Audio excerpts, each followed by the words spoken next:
can't complain. Just wish he was here with us doing the show, and hopefully he'll be doing it again.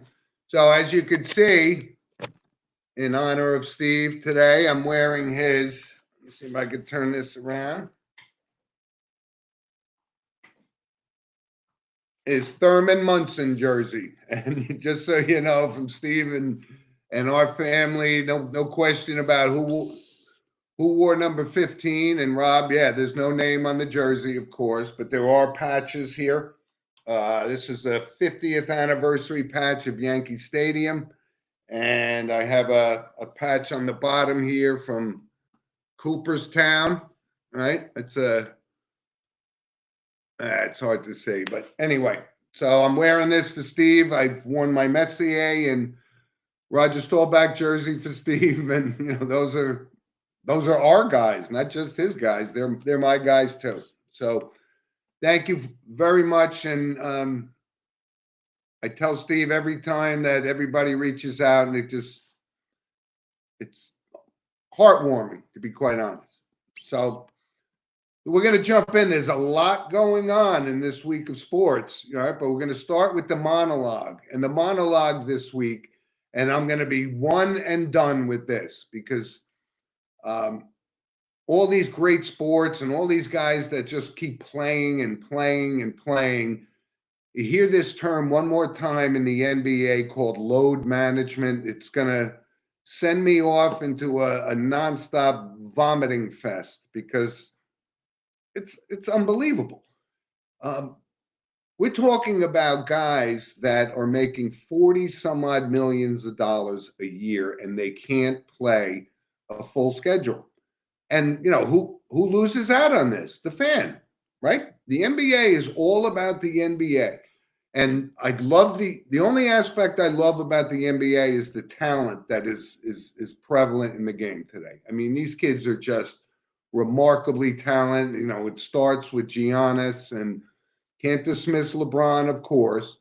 But if you think LeBron James is really hurt, like, that he's just resting up. He's 38 years old. So this is it's making a mockery of it. And I think back on the Knicks when Steve and I were just young kids and we watched the Busher and Bradley and Reed and Clyde Frazier and Earl Monroe. These guys played every single night. And believe me, they weren't making $40 million or even back then equivalent of $40 million. And, yeah, people could say, well, their careers have been, were cut short because of that. Well, that's the game. It's, those Knicks didn't play till 38 and 39 years old, right? Because they never took off. So you could say what you want about that. I just think it's unbelievable. When you look at like playoff hockey is coming upon us, and we're certainly going to talk about hockey in a little bit. How many games does Mika Zibanejad take off or Connor McDavid? None. These guys come, and that's what people pay for. They come to see the best players of their sport, and the NBA just says, we don't care. You think you're coming to see Kevin Durant versus LeBron James or Kevin Durant or Kyrie Irving play against Giannis? No. You're going to be shortchanged because they're going to be sitting on the bench with a fake boot. So anyway, that's my monologue for this week, which of course is sponsored by Coriano Trucking of Summerhill, New York. And again, they've been a loyal listener for the show and a sponsor of the show for many years, and I can't thank them enough. So we're going to jump right into it. There is a lot going on, so I got a bunch of stuff to talk about. But let's start off with, March Madness finally came to a close, and not finally because it was awesome. But these guys, and women, the finals. And I'll start off with the women because I told you I've watched more of that than I have in years past. But there was the intriguing matchup with Angel Reese of LSU and Caitlin Clark from Iowa. And, Kim Mulkey, takes over LSU 2 years ago. And, they won 8 games that season and now they're national champions. It was a good game, but LSU was a better team. They hit the shots, and Caitlin Clark couldn't do it all on her own. And then there was the ending with the Angel Reese situation really kind of getting in the face of Caitlin Clark. And again, I don't know if it was right or wrong, or there's a personal grudge there, but it was something that, when you look at sportsmanship kind of thing, it kind of looked like it went off the rails a little bit. And, Angel Reese is a great player, and I'm going to touch base on random points of interest about Angel Reese and LSU in a little bit. But that was, a good game, and LSU's the champ, and this Kim Mulkey is just, she gets it done. She's becoming the next Pat Summitt of women's basketball, and, we all know who that was, right? And then the men's final, of course, right? We talked about the Final Four with Florida Atlantic and San Diego State and UConn and Miami, and, the final kind of – actually, I had UConn to make the final, but I thought Florida Atlantic and the Cinderella story would have continued for a while, but they got beat by San Diego State, who had to take on UConn in the final. And again, here's one of my pet peeves. The game didn't start till 9:30 on the East Coast, which I don't know. You're losing the younger audience. And I just saw this the other day that it was actually the lowest rated NCAA final ever. And I'm not sure why. I mean, UConn, when you look at their run, 5 titles in the past 20, some odd years, that's quite a remarkable run. They move up into the echelon with the Kentuckys and the North Carolinas and the Dukes. And what a job Dan Hurley did. I mean, you just couldn't help but root for him. With the pedigree he's got, his father being one of the greatest high school basketball coaches and mentors of players of all time. And his brother Bobby, obviously, one of Coach K's favorite all-time players, and played with Grant Hill. And, so the winning pedigree, goes. He was a Seton Hall player, Danny Hurley was, and had a couple of little stops before he got to UConn. But, he put those guys on the floor. They believed, and they took it. They really, everyone says, well, it was a lousy game. No, there was some good runs. San Diego State hung in there a little bit. And then UConn, if you look at, the talent they had, Sanogo, who ended up being kind of the most outstanding player of the tournament, and rightfully so. It was just a great matchup. Couldn't miss it. I haven't missed one in 50 some odd years, to be quite honest, which is a long time. But it's one of the few times, maybe count on my thumb how many times Steve and I didn't watch the NCAA final together. And that was a big miss, a big black hole for me, not being able to watch it with him. But it was excellent. And a couple little backstories. Not only congratulations again to Danny Hurley and the Hurley family. It's just a great win for UConn. And, these guys just put themselves in basketball lore. I mean, you'll never forget these names, and it's been great. But one of the backstories of this was it was also Jim Nance's final college basketball final call. And I got to give a shout out to him. I mean, he has lived the life of Riley when it comes to broadcasting. I mean, this guy literally calls the NCAA championship and the tournament, prior to the final. And then he goes right to Augusta, and he's calling the Masters right now, which I can't wait to talk about in a little bit. But I just wanted to give a shout out to college basketball and one other guy. I don't know if this means that they're going to break up the Bill Raftery and Grant Hill thing, but I thought those 3 guys calling the games were just knowledgeable. Obviously, what Grant Hill's record is, and Bill Raftery, 83 maybe years old, and still sharp as a tack. And I always been very fond of Bill Raftery because I know he's very close with Hubie Brown. That's the Niagara tie-in for me. But I hope that doesn't spell the end for Raftery. But if it is, Bill, congratulations. You are an absolutely outstanding color analyst for college basketball. And And I also want to give a shout out to Jay Wright. I mean, if he doesn't have to ever coach and go through the stress of coaching college basketball, or certainly not the NBA, I mean, he is comfortable in that chair in the studio, and he's knowledgeable, and he knows everything about the game, and he could make, quite a living sitting in that chair instead of going through the rigmaroles of college basketball, recruiting, the whole thing, because that's a full-time job. But Jay Wright won a couple national championships, and it was a great run for college basketball. March Madness did not disappoint. So I want to move right on, because right behind me, the Masters is on. They're finishing up the second round. With this weather in Augusta has been almost unprecedented. Obviously, it's almost like British Open conditions. And there was a fortunate thing. These two monstrosity of trees fell down almost in the middle of a gallery, but it was just a window. And maybe that was fate that it fell and nobody got hurt, thank goodness. But, the weather has just been terrible. These guys are finishing up their second rounds right now as we speak. And, you look at the leaderboard, you got Bruce Koepka, live golfer. And I'm only kidding about that, because I know one of our loyal listeners kills me about why I'm down on this live golf. And I'm not going to go into it because I've talked about it verbatim on the show for forever. But you got Rahm and Koepka up there, and how about this kid Bennett, the amateur? Obviously not gonna win the Masters. Today is moving day, but it's kind of been moving morning, and extra bonus coverage, Mike Garvey. So how great was that? And we're gonna see. I right behind us, but we're here doing the show. So if Mike has any comments or updates, whether Tiger made the cut or not. I know Justin Thomas fell out and just missed the cut as well. I think it was around +3.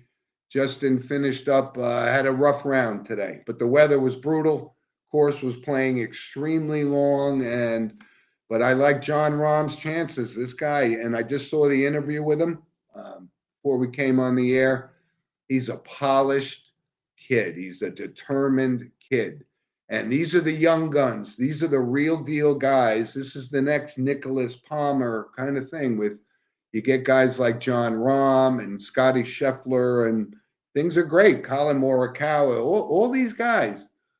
Cameron Young, another up and coming guy on the PGA Tour. So it's just been great. The weather's been a little bizarre. Couple of notable backstories from the Masters as well. It's the first Masters I can remember in how many years, probably at least 25, maybe 30. Sir Nick Faldo was not in the booth with Jim Nantz. And, I miss him. He was witty and obviously knows the game, 3-time Masters champ himself. But we missed him. But, a good fill-in. This guy who's taken over for him, Trevor Immelman. I like him. He really knows the game as well. And, he's going to be the partner now for Jim Nantz going forward. And I think that's pretty cool. Couple other little things, I saw at the par 3, and I got to bring this up because it reminds me of my grandchildren, right? I wish I was a professional golfer. Out on the course, the par 3 tournament, which is always Wednesday before the tournament. And they bring their kids and they're all dressed up in the white, caddy uniforms that the pro caddies wear right now. It was cute as hell. And Seamus Power had not one, but 2 holes in one on the par 3 tournament. So you got to give him credit for that. I mean, I've never had a hole in one. Actually, Steven did have a hole in one. So he must have closed his eyes, hit it, and it rolled in the cup. But it was fun. So let's see. Today's called moving day, right? And that means, this final Saturday before tomorrow, Sunday, and I'm sure the weather's I know it's supposed to be lousy today, but it's Masters Sunday at Augusta, and I'm sure the sun will be out. May not be as warm as it could be, but it's on right now, and second round comes up, and the final starts tomorrow on CBS at 2:00. So, I mean, where else would you be? It's Easter dinner and you sit and watch the Masters. Good stuff. So let's jump into a couple other quick things. The NHL, right? We're winding down the regular season. Very excited in New York. You have the Devils, the Islanders, and the Rangers all making the playoffs. And it's going to be a tough road to Stanley Cup. And again, I give these guys credit. They come back and they play every, some nights, sometimes 2 times, back to back, and then they get a day off, and then they got to play another game. And these guys are warriors, but nothing like Stanley Cup hockey, playoff hockey. It's coming up, season's winding down, and here's a note from the NHL. It's the first time since 1995 that 3 teammates on the same team scored over 100 points. It was obviously, the Edmonton Oilers with Leon Draisaitl and Connor McDavid and Ryan Hopkins Nugent, or Nugent Hopkins. Actually, let me say what I keep forgetting what his name was, but yeah, it's Nugent Hopkins, right? So that's 300-point scorers, which is kind of rare. 100 points is kind of rare in the NHL altogether now. And I started to think when I first saw that, I said, who was the last team? And it was the 95 Pittsburgh Penguins, which was Mario Lemieux, Jaromir Jagr, and Ron Francis. And I'm sure it happened a couple times with Gretzky, Messier, and Anderson and Curry. They may even had 4 guys with 100 points. They were that good back then.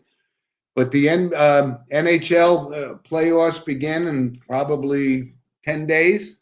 And like I said, it's potentially 4 7-game series, and they'll be brutal. And you got a preview the other night of the Rangers Lightning. There's just a lot of animosity between these 2 teams. They got great history, but Tampa's got a few Stanley Cup rings, and the Rangers don't. Not since the Messier day, right? So if you're not a hockey guy, you'll be a hockey guy after you watch the playoffs. So let's jump right into, Rob, Major League Baseball. And I got like I said, my Thurman Munson jersey on. So the season's, 10 games in pretty much. Judge, a couple home runs. How about the polar bear, right? Pete Alonso's got 4 for the Mets already. Philly's getting off to a rough start, but it's a 162 game season, but they're getting hit with injuries left and right. So, the fact that they made the World Series last year was good. Mike Harvey, I know. Of course, when you hear Nugent Hopkins, you think of Ted Nugent. And Ted Nugent was one of my favorite rockers of all time. Saw him in Giant Stadium in 1979, believe it or not. Hard to believe, but it's true. So anyway, Major League Baseball is underway, and you got to think about what the Mets are doing, right? They invested in Verlander, and he started the season not pitching. You don't know. I mean, they signed a 39-year-old guy, putting all their stock. Listen, McNeil and Nimmo and Alonso and Lindor, these guys all have good years. Is that enough to push the Mets, to the World Series? And I'm not sure about that. What do you got, Rob? No, I figured I'd wait until golf and hockey was over. Yeah, the important things. Yeah. Go Devils. All right. So that's underway, but Major League Baseball is, like I said, 10 games in already. The Yanks are, hovering around 500. And Andrew Volpe, listen, leave the kid alone. He's learning as he's batting. So he's off to a slow start, but he's the kid. They're vested in him, and like I said, Judge is going to be the guy to carry this team. But you got to be careful about jogging before the game, and just ask Josh Donaldson about that. Pulls a hamstring while jogging. Well, so the Yankees got to move some things around. So they'll put LeMahieu at third, and they'll be okay. They'll win enough games. Rodon will come back. But I watched the game yesterday. They had the lead against Baltimore, and the Corderos came in, and One kid came in, he threw like 4 wild pitches in 10 pitches. I was like, whoa. Yeah. But I wanted to bring up this catcher, this Houshman for Baltimore. He's a good looking prospect, and Baltimore is a good looking team. 2 years ago they had one of the worst teams in the league, and now look at them now. I think they're going to be a contender in the American League, believe it or not. I just don't know if they have the pitching to go with that lineup, but you know, Milwaukee Brewers, right, off to a really good start. Do we have to worry about them knocking off the Yankees? I don't think so. So, Jim, But quick question. yeah. Am I the only one kind of happy that Donaldson's on the IL? Well, that's a lot of what people say, and I look at it this way. Yes, what a disappointment at in batting, but he is a Gold Glove third baseman still. He is excellent. He does contribute on that aspect, but you know what? That's not enough in today's game. You got to play both ways, like Judge does at the plate, and he's diving for balls in the outfield. So no, I don't know that it helps the Yankees. That a lot of that depends on whether Volpe can start figuring some of these major league pitchers that he's not accustomed to facing. So I don't know, Rob. We only got 142 games left, or maybe more than that, 150. More than that. We'll keep you posted on that. But the Mets, I did see this kid Senga, the Japanese pitcher that they signed. He looks pretty good. Saw his first start and really kind of mowed him down. So he could be a factor for keeping the Mets, in contention while Verlander and Scherzer go on and off the DL for the better part of the next 5 months, which obviously will happen. So we'll see about that. But I will say this, Rob, I know I brought this thing up with these rule changes and the bigger bases and all that kind of stuff. When you're watching 2 games of Major League Baseball, like sometimes when the Mets and the Yankees are on at the same time, right? Obviously, that's where remote controls come into play, and you could flip back and forth. This pitch clock thing, I know it's going to cause problems down the road, but it has made it like when you flip from one, see the next pitch on the Met game, and then you go back to the Yankees, the guy's actually throwing. It's not like they are moving this game along. Like, I don't know if I think it could be, it's going to be hurtful to the pitchers. The pitchers have their routines and, but now they're forced to get rid of that ball by a pitch clock. And, but I will say from a remote control, watching the Mets and the Yankees, it's pretty good. You go back and forth and there's usually action going on instead of, guys walking around and picking up rosin bags and fixing their socks and, getting their glue out and all that. What's that, spider tack and whatever, right? Well, it also has increased stolen bases as well, which you want to see. You want to see more action in the game. So there's more stolen bases now, and that's good for the game itself. Yeah, I know. I think that's something I got a problem with. That you can only throw over to first base 2 times or something, or 3 times tops.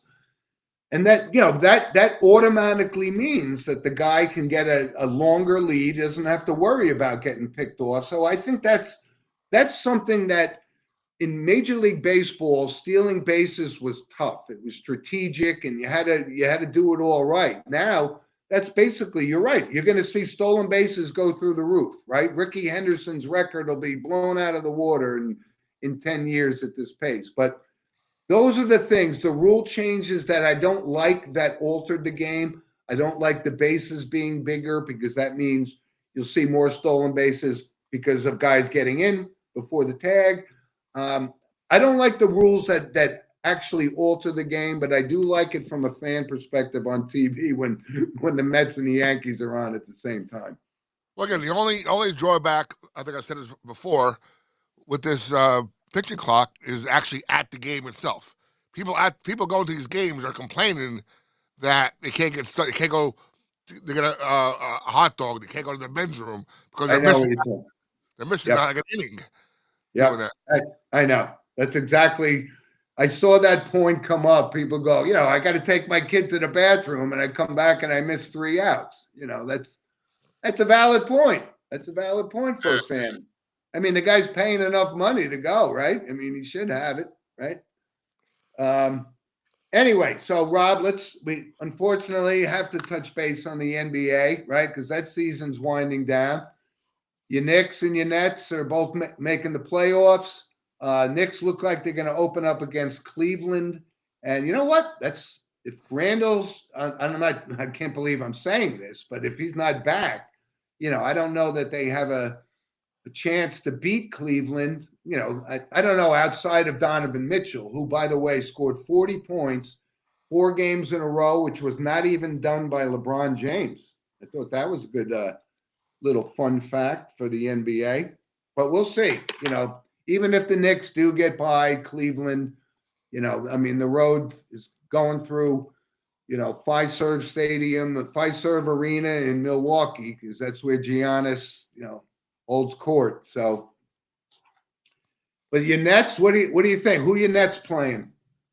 Philadelphia. Okay. Isn't this going to be great, right? This is the James Harden get revenge against that nasty team that traded their entire lineup to get him, pay him a fortune, and the guy won it out in 3 weeks. Disgusting. Disgusting. Well, I'll tell you, I'm happy from a perspective that, all right, we started out the season with turmoil. Then everybody came back together. We played very well for that one stretch. And then you blew the house apart. But Sean Marks got some pretty damn good pieces back. And you know what? I'm pretty happy that we're a 6 seed. Because once that trade was made, once he got rid of KD and Kyrie, everybody, the Nets are done. They're not even going to make the playoffs. They're not even going to be a play-in team. And, hey, we fought to a 6 seed. So we get a week off to recuperate while 4 other teams got to play. Yeah, but this is what drives I'm happy about that. This is what drives me crazy about you Net fans. In the span of 3 years, you guys hated Sean Marks for not doing anything. And then you loved him for getting Harden, Irving, and Durant. And then you hated him because those 3 guys are not teammates that you want on your team. So that blew up. And now you like him again because you got Mikal Bridges playing at an all-star caliber level, which nobody expected. So I don't know. What is it with it? Either you're going to run him out of town or you're not going to run him out of town. I think Cam Thomas is a huge piece. He has to be re-signed. Okay. Like I mentioned before, we have an $18-point-something million exception to bring a player back next year. Okay, but my point is this: Sean Marks. I mean, he can't hold him responsible for Harden, Irvin, and the whole. It's what the awesome part of the past 2 months have been. We now know who the main culprit is: Kyrie Irving. Look at Dallas. We've known that. He ruined Dallas all along. He ruined Dallas.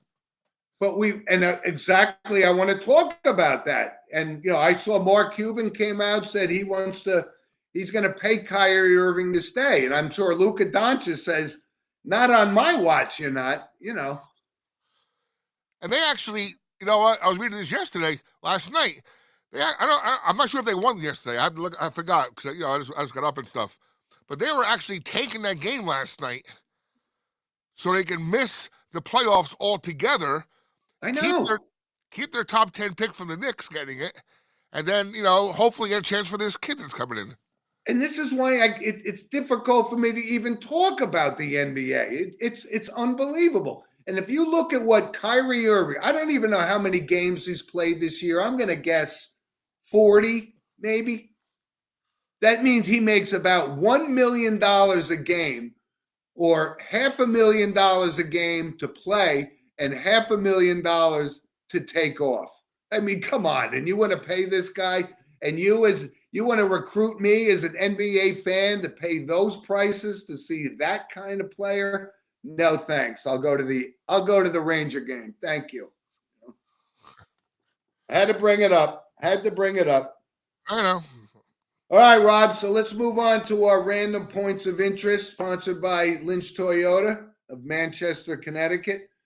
And one point was this situation with LSU winning the national championship, and the president and the first lady say, here's an idea. Let's have Iowa at the White House as well, which is completely breaking with tradition, right? The second place team doesn't get to go to the White House. Caused the big brouhaha with Angel Reese saying, we'll go to the Obamas instead. I mean, this is, Oh, come on. yeah, you got to take these political I things know. out of it. Right. So they did accept the invitation, and Caitlin Clark and the Iowa Hawkeyes will not be part of that, but that's just a note I wanted to bring up. Rob, a couple other things, and this is where I missed. And Jim, real quick, Yeah. real quick. And Jim, real quick. Both of those players come back next season. Yes. That's gonna be an interesting storyline watching those two players next year again. Oh, don't be surprised if There's obviously something wrong there. There's obviously jealousy or of course. something at play with those two players. Of course. There is a backstory there which we don't know about, but we will find out. And don't be surprised if Iowa and LSU meet in the finals again next year. Wouldn't surprise me one bit. Rob, so the NBA Hall of Fame is, like I was saying, this is where I miss Steve the most, because we got roasted by James Walsh from Long Island about our Hall of Fame picks. Because Steve and I's position are, we're going to read the names and either yay or nay, whether that's a surefire Hall of Fame vote. And it came up with Mr. Walsh pointed out to us when we were doing it with Major League Baseball and Scott Rowland got in. Steve and I kind of both hedged our bets and said, yeah, maybe, I don't know, maybe you should wait, kind of thing. But that would have, he's going in by himself, so they had to fill the hole. But the NBA Hall of Fame, and here's a couple names, and I'm going to read them off, and I'm going to say yay or nay, and I'm, Steve's watching the show, so I'll get his opinion. Dwayne Wade. Yay. Yay, yes. And I almost hesitated because, I don't know that he was a Larry Bird type, Hall of Famer, but yes, I don't have a problem with him. Dirk Nowitzki, yay. Right? No question there. No question. Here's one, Pau Gasol. No. No. No. I mean, I don't, and they retired his number. There's guys like Michael Cooper and those players that won championships for the Lakers that don't have their number retired. And Pau Gasol does. Outrageous. Tony Parker, yay. Yes, I had no problem with him. Played on some great teams. Didn't hurt to have Tim Duncan on your team, right? But Tony Parker was the point guard. He was the Walt Frazier of those championship teams. No problem at all. Here's one, and people are going to, I'm sure I'll catch some emails about Jim Valvano, Hall of Fame. And I say no. I'm not dismissing his influence on the cancer, contributions and charities and so forth, but Hall of Fame, no. He was an 8 seed going into the tournament. They won kind of on a fluke. And he's got dirty socks, that followed him all up to that time. So I say no, absolutely not. But Becky Hammon from the WNBA, great college player as well. Yay, She'll be the first women to coach an NBA team. That's coming soon. Yeah, that's possible. It's actually possible. I can see that happen. Good point. A couple other little points. Hold on one second. Yep. Now, you said Paul Gasol, no, right? Yes. You know what's going to come down to in another year or two? Like Paul Gasol versus Manu Ginobili. Very similar player. I think Manu Ginobili's in the Hall of Fame already. I'm not sure if he's in or not, but very similar player there, though. You know what I'm saying? Yeah. All right, I'll give you that. Just a couple other observations on some things. This whole situation with Willie McGinnis, right, gets fired by the NFL Network actually got him on video beating some guy up. It was kind of weird because he was like I like this guy's opinion. I watched him as a player. He was an underrated player. Hall of Famer, maybe not so much, but borderline kind of thing.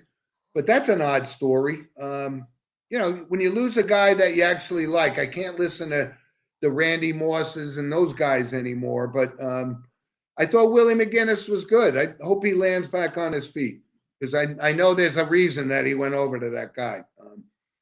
And I was listening the other day because my feelings on this Manning cast and all that. It's so ridiculous, and I don't watch 1 second of it. But this whole Michael Kay, Alex Rodriguez thing, it's just as ridiculous.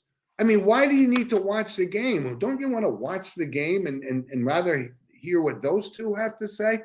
And I know we'll get feedback, and Michael Kay will come after Sports with Mono and Mono as we get bigger and bigger, and say he trashed us, this, that, and the other thing. And I don't dismiss Michael Kay's success, and I actually enjoy him as a broadcaster for the Yankees. But I can't listen to the talk show anymore. But I just thought that was like, all right, people gonna watch the game to listen to what those two have to say. I just don't. Here's the one difference though between the Manning cast and the what do they call that? The K-Rod cast. Yeah. Baseball has a lot of dead time. Well, not so much anymore with the pitch clock, but baseball has a lot of dead time to say stuff. Yeah. Football doesn't. So if I've watched the Manning cast, so I actually don't mind it sometimes because they're really just talking about anything and oh, by the way, there's a game on, So it's like you're watching the game and listening to like you're at a bar or something and here. But I will always, and I've always said this: I don't watch sports.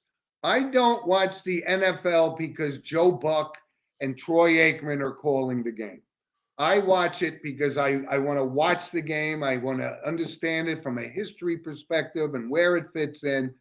So I just don't get it. But if people get it, I mean, ESPN wants to, it's actually on 2 different ESPN channels at the same time. So I don't know who's running the programming over there. Well, Jim, real quick, do you listen to afternoon sports talk? Like you say, you can't listen to Michael Kay. I can't listen to Michael Kay, and I can't listen to Craig Carton. Well, Craig Carton has been offered. I know. You know that, right? I know. He's got a big decision to make. I don't get it. I will tell you this: I do listen on the way in because they actually give sports updates as well. So if you weren't up till midnight, things that happen with. I like the Boomer and Gio show, and I like Jerry Recco, and I just like the fact that they're, Gio's kind of funny. Boomer is very knowledgeable in a lot of things. Big hockey fan, and there's Jerry Recco. He's an up and coming guy. I actually met him at the Rutgers game last year. Nice kid, but that's the only one I listen to. I can't listen to the other ones anymore. I just can't do it. Can't do it. So Rob, one thing, we college football, and you brought up before that there was some, different what do they call them, mock drafts, right? And Luke Whippler is a absolute favorite of Sports with Mono and Mono. Was on the show, and his stock goes up and down. It's silly. The kid killed at the combines. He's going to be a number 1, number 2 at the latest draft pick. So, all these mock drafts, I just can't wait to get the draft over with because it drives me nuts when this guy kills at the combines and then his draft stock goes down. Explain that to me. It doesn't make sense. It's crazy also this week. The flavor of the week seems to be this quarterback from Tennessee, Hooker. All of a sudden, he's coming out of nowhere, and now a lot of teams have him as number 3 on their depth chart, on their quarterback chart. Yeah, I don't see him going that high, but yeah, he did have a great year in college football last year, but he's losing that wide receiver, that he had. I can't remember his name, but the guy that scored like 4 touchdowns in one game on bombs from Hooker. It was good. Yeah. Good athlete. And with college football, listen, Jim Harbaugh is not standing pat, right? He lands the 5-star quarterback recruit, Jaden Davis. I don't know what kind of nil money this kid's getting to go to Michigan, but Harbaugh maybe has seen enough of JJ McCarthy or doesn't think he can get him over the top. They made the college football semifinals last year, but that's a big recruit for him. But again, it's how big is your checkbook when we know we're talking about nil stuff, and it's real. It's real. They don't hide it. And Rob, Steve and I always bring up trivia about baseball memorabilia, and you're very big in baseball memorabilia as well, right? We've seen jerseys and going for record amounts. So I had a Gretzky jersey.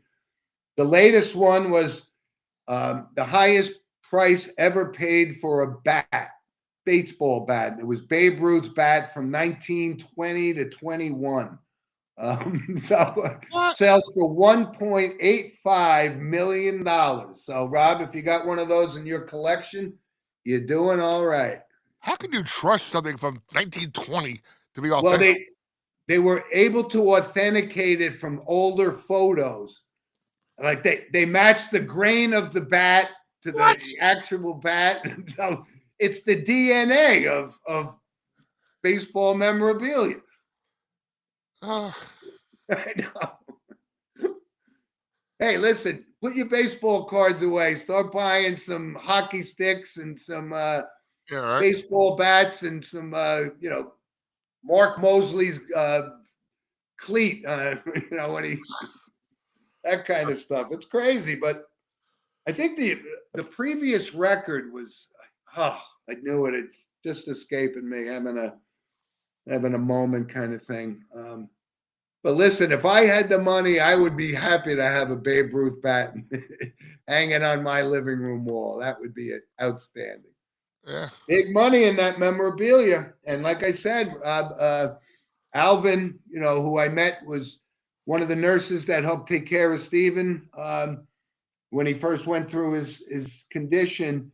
And he's a big sports memorabilia guy. So Alvin, I don't know where you've been, but we were going to advertise on the show. He's got a stockpile of sneakers that are worth a fortune. So Alvin, if you're listening, jump back into the fray here. We'll give you a little plug on the show, and maybe Rob, sitting right there, the producer, might be interested in a couple of pairs of those sneakers you got stashed away. What size is he? No, I don't know, but I know he's got quite a stockpile, Rob. So Rob, last week we had Andrew Carolyn from, former teammate of mine, as our loyal appreciation segment, and he brought up a point about what could we add to the show, and I thought about his comment was saying, yeah, maybe do a book review or something like that, but I want to keep it toward sports book reviews. And obviously, I've read tons of sports books, and this was a difficult decision for me. So I'm going to give my Sports with Mono and Mono sports book recommendation this week. It was a book by Dave Manassis called When Pride Still Mattered. And it was about Vince Lombardi and the Packers. And it was just, it really is indicative of what kind of a coaching genius this guy was, and the difficulty he had relating to these players, which when we look back at the old highlights now and see, right, Paul Hornung and Jerry Kramer and Jim Taylor and those guys, and he took them from obscurity and built them into a championship caliber team. In the book, I can't recommend it enough. If you really, it's more, it's not even just about it's the history. It's about Vince Lombardi and his journey through, and what he thought needed to be conveyed to a team to get them to that next level, and he did it. I don't know if you ever read it, Rob, but I read it. I think I actually read it twice because it was that good.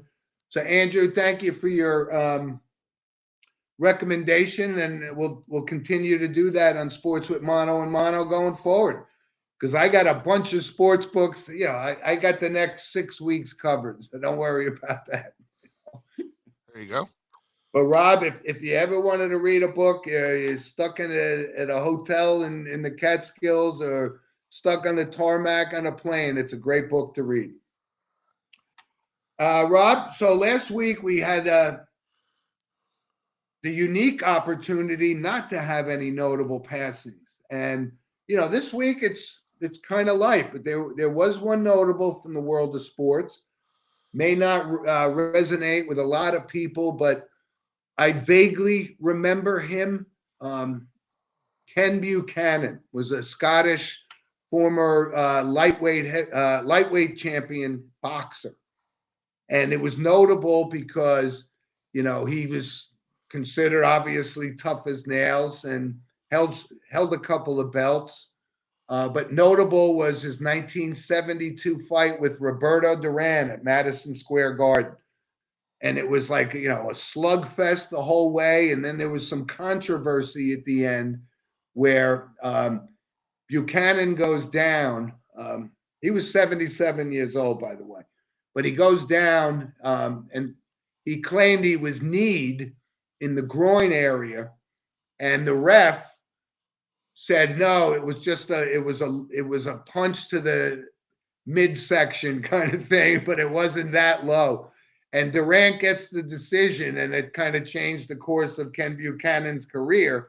And then obviously Duran from 72 on with up to the Leonard fights and stuff was just a great boxer. Obviously, Hands of Stone was his nickname. But that was notable, I thought.